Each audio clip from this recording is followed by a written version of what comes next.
Let's talk about the cosmic pecking order. Now, this discussion isn't meant to be about a religious or a spiritual or any particular train of thought. It's only a concept to introduce you to systematic or holistic ways of managing your home. So whether you have a small farm, homestead, or estate, there are certain things in this universe that impacts how you can interact with that space. So I'm Justin Hitt with Prosperity Homestead. Let's start at the very beginning. There was some kind of singularity, some kind of God event, the Big Bang, that made possible the elements that we know of today.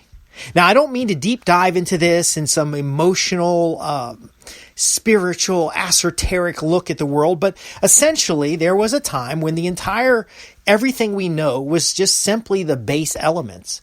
And no matter where you are in this cosmic pecking order, those base elements exist under certain characteristics. So that's kind of the basis of what becomes our solar systems. Now, within the solar systems, there are planets. Now, why would we worry at our small farm, homestead, or estate about the planets or the solar system? Well, because if you understand that our solar system is moving through a giant galaxy and that there are planets moving around these galaxies, there's actually impact. Like the moon rotating around the Earth impacts the tides. Our distance from the sun impacts our seasons. So again, this is the cosmic pecking order, this big event, this singularity, this God event. There's only one, and the rules were set. Those rules impacted the states in which elements lived. Hydrogen was under heat and turned into different elements. We have the whole periodic table. All that together forms our solar system. Within our solar systems are planets. The movement of the planets impact our climate, our environment. What do they impact? Well, they impact nature, the biome that we live in. So now you might see it a little bit better because the biome you live in, the climate that you live in, does impact the choices you can make about the trees and the animals and how your home is designed. And that's really where we go from nature to four elements: plants, microbes, animals, and humans. Now, there's a unique aspect to the human that we can communicate with each other easily, and we can discuss our position in relationship to other animals, microbes, and plants. Now, this isn't a discussion about what you should eat or not to eat, but understand that the concept of humans being superior to being the top of a food chain on the planet is not true. It's only there because of our ability to think and discuss things. We don't really know whether earthworms believe or don't believe that they run the planet. So, for example, if you look at a cat really acts as if they run the planet. So in the mind of the cat, they may actually run the planet. But let's get back to this cosmic pecking order. Even though the human decides and feels that they manage the earth, that biome they live in could have seasonal variations that are very dramatic. So, for example, if you live out in the middle of the United States, you could have tornadoes that are very dramatic.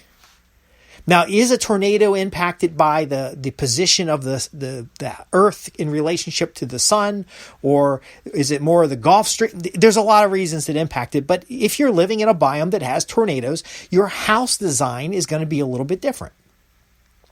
If you're in a country that's Taiwan, Singapore, Philippines, they have tsunamis. Actually, India has tsunamis as well.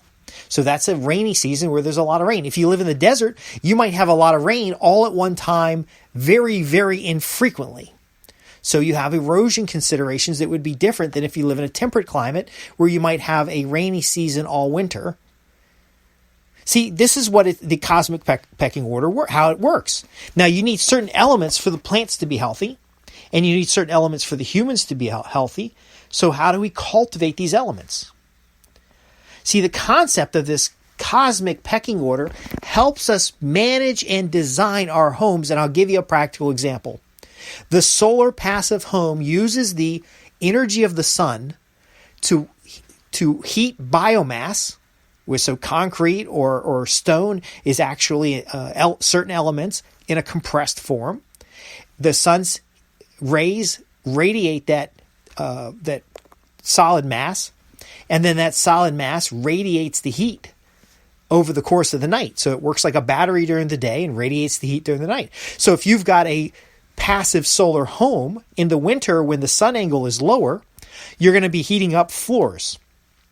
Now, wood floors doesn't have the absorption rate that a concrete floor has. So you'd want to make sure that you have a maximum amount of concrete floor or a maximum amount of stone or packed earth so that it can absorb that heat and then therefore radiate it in the night. But during the summer, when the sun is more intense, also higher in the sky, you want to make sure the eaves of the home are broad enough so that we're shading the home, because that same concrete needs to now absorb the cool temperature so that it can radiate the cool temperature at night. You don't want the concrete to heat up at night. We see a lot of roads, asphalt roads, concrete roads that are just extremely hot during the day. And when it rains, the water runs off of them. And it's not very efficient for the road over time, in the sense that it's basically becoming a battery of the sun, and then it radiates out. Now, again, that same asphalt or that same concrete in a driveway may be a good battery of heat so that you can have plants that need to be a little bit warmer at night. Now, I'm not advocating concrete or asphalt. Sometimes you just got to work with what you've got. But understanding that the type of material that you use, its interaction with the alignment of the planets in the sense of the sun, where is the sun in the sky in relationship to my materials, that can impact whether your house is cool in the summer and warm in the winter. Now, other elements, we talk about tides. How close are you going to build your home to the water? You know, a lot of people have these beachfront properties, and, you know, the oceans are rising and lowering all the time. Our planet is going through is spinning around in a solar system, and that solar system is spinning around. Eventually, there's going to be the Andromeda galaxy crashing right through our own galaxy. Now, it's going to take millions and millions of years for it to happen, but my point being is that there are asteroids and thermal conditions and weather patterns and radiation, things that we don't know about, or you may not know about because you're not a NASA scientist, but these things do impact our climate on the planet. So if we're expecting oceans to rise, because they rise and fall naturally, if there were even no humans here, they would rise and fall naturally, and then we're exaggerating that because we're not working with the planet, then you may not want to have a house on the beach, as beautiful as it may be. You may want to be halfway up a mountain. Now, in environments where you have tsunamis, you definitely don't want a house on the beach, because when there's the annual rainstorms, you're going to have problems. So that's what I'm talking about here, the cosmic pecking order. Now, you can build a foundation on that singularity by understanding the nature of the biome that you're in, and then through elevating, culture has taught us that humans are at the top of the food chain, but by elevating the plants, the animals, the microbes, you are able to live more synergistically. So, for example, chickens processing compost. Sure, you could turn compost, but you can also put heavy mulch into a chicken coop. You can feed them your organic food scraps, and the chickens will turn that over because it's chicken nature to turn things over, and ultimately you benefit from the compost. But compost isn't compost unless you have the microbial activity to break down the organic material and to release and make more readily available the nutrients. So when you see this bottom of this pyramid as humans equal to animals, animals equal to minerals or the plants, and then the microbes all the same, you can start seeing how can we more efficiently work together.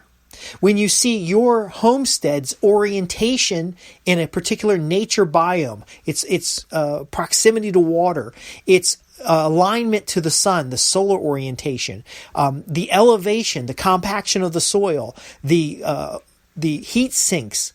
There's a lot of environments where you have very rocky soil. Well, what's the value of very rocky soil? Well, in a cold climate, very rocky soil can be used to make stone walls that absorb a certain amount of heat and provide some radiant heat to plants so that you can extend your growing season a little bit. You may have a situation where you have a rocky area, and that provides a better compaction for the floor in your building or underneath the building. I've been really fascinated about Korean natural building or Korean traditional building, Japanese timber frame buildings, and they are literally building these houses on stilts on top of a rock on the ground. But you can't just put it on a rock. You have to make sure the compaction of the soil underneath the rock is correct and all those other factors. Again, this cosmic pecking order. When you elevate the plants, the microbes, the animals, all at the same level as humans, you can start asking the question, which of these are beneficial and which of these are not? So in some cases, anaerobic bacteria is very useful for making compost. And a lot of other cases, aerobic bacteria is more beneficial for compost. There's compost that is bacterially inoculated, and then there's compost that's fungally inoculated, and they have different uses in meanings. And the reason I'm elevating the human at the same level as the animals, now we have a better capacity to have stewardship, we have better tool usage, but we can still get eaten by lions. You can still get stomped to death by an elephant. You can still get stalked by a bobcat. You can still run into a bear on your property and have issues. See, that's what I'm talking about in the equality here. Now, again, humans tend to see ourselves as centric to the universe because of our ability to have free will, our ability to have retrospective memory. But again, we don't know that animals don't have that as well. There are evidence that certain birds and certain various types of animals, ants, for example, organize in communities. Bees have job roles. It is entirely possible that the rest of the everything else living on your homestead is actually interacting with the environment based on how you produce it. Now, this is important because it allows you to then hybridize plants or acclimate seeds so that you can have a better crop. It allows you to choose the right animals. Sheep for more northern, cooler climates, goats for warmer climates. It might help you choose what birds you want. Rather than just going in and say, oh, that's a pretty bird, you can choose the right bird if you want egg-laying capacity, or you want meat capacity, or you want a combination of the two. So while you have control in the system, you're a member of the larger system itself, and using your capacity to reason, you can come up with a home that requires less energy, less maintenance, and more enjoyment. Now, depending on if you want to take this from a religious perspective, God designs or has made possible the rules that has made the world like it is today. So the more you learn about biology, the more you learn about structures and engineering and physics and all these aspects, which is our human ability to document and represent in symbols the world around us, the easier it's going to be for you to have a homestead that's enjoyable, that's low effort, that's high yield. And that's really what's important today. We find when we talk about fossil fuels, when we talk about waste, that very often we have kind of taken a shortcut, and rather than considering this larger cosmic pecking order, we've just kind of done whatever the hell we wanted, and it sometimes causes issues and problems. It's like the person who drinks a lot and then goes and drives. They're kind of disregarding the physics of being in a moving object with limited control over that object.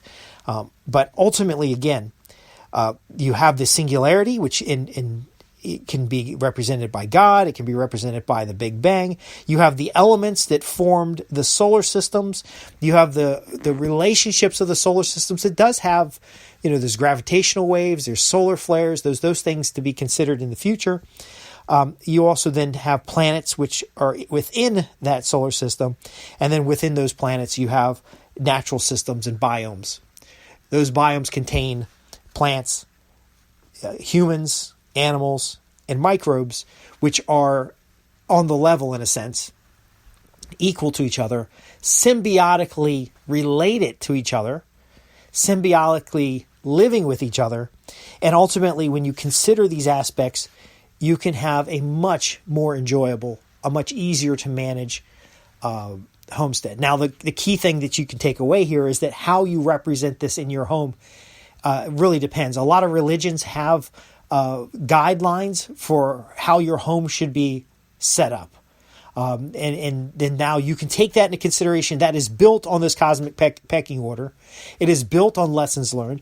You might have certain rules and regulations in your area that limit what you can do. You have to take that into consideration. But ultimately, you don't want to fight the sun. You don't want to have to use energy to heat your home when you could otherwise have designed the home or made adjustments to the home so that it can heat itself based on energy that's already available. It's kind of a holistic way to simplify your life and to take more control. Now, you don't actually have a lot of control, but if you work within the physics and the systems that are available, you will tend to have better results by design. Like the sun's going to come up every morning and it's going to go down every evening, and it tends to move across the sky in a similar orientation depending on your elevation or where you're located on the planet. Why not use that? Why not benefit from that? See, so much of the problems we have with modern society is because we fought against the natural systems. We took a position that we are superior, we have tools, we can change it to however we want to change it, and that is just not functionally true. If you build a nice house on the ocean that has regular yearly hurricanes, you will have damage to your home. The choice was to build it there.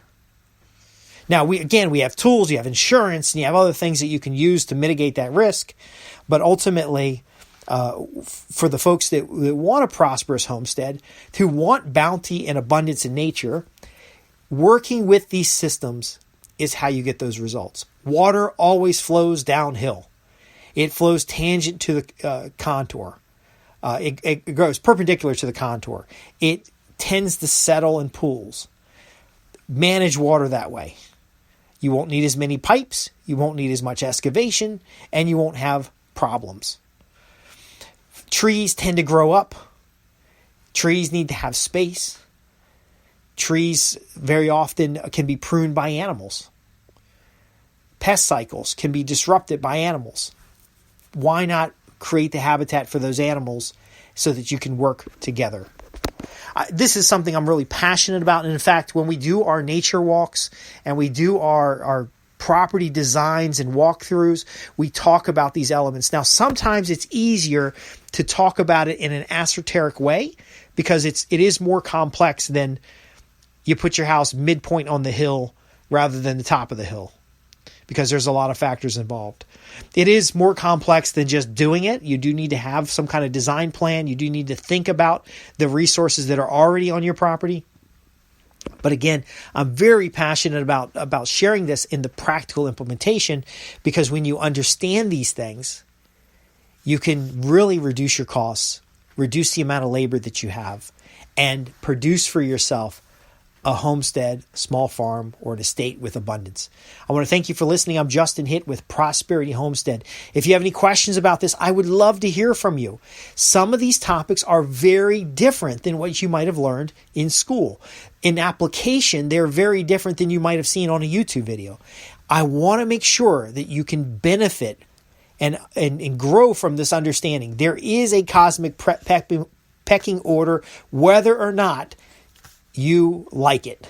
Like if an asteroid is coming towards the planet and it hits the planet, you don't get to decide how that works, but you can prepare. If we have a solar flare that takes out electricity, you can prepare for that. Those are things you can't control, but you can have the preparedness that gives you the benefit and value. That's what we're about here at Prosperity Homestead. Thanks for listening. I'm looking forward to your questions. Visit www.prosperityhomestead.org. Like and subscribe if you're on a channel that has that option. Enter your comments right at my office. Thanks for listening.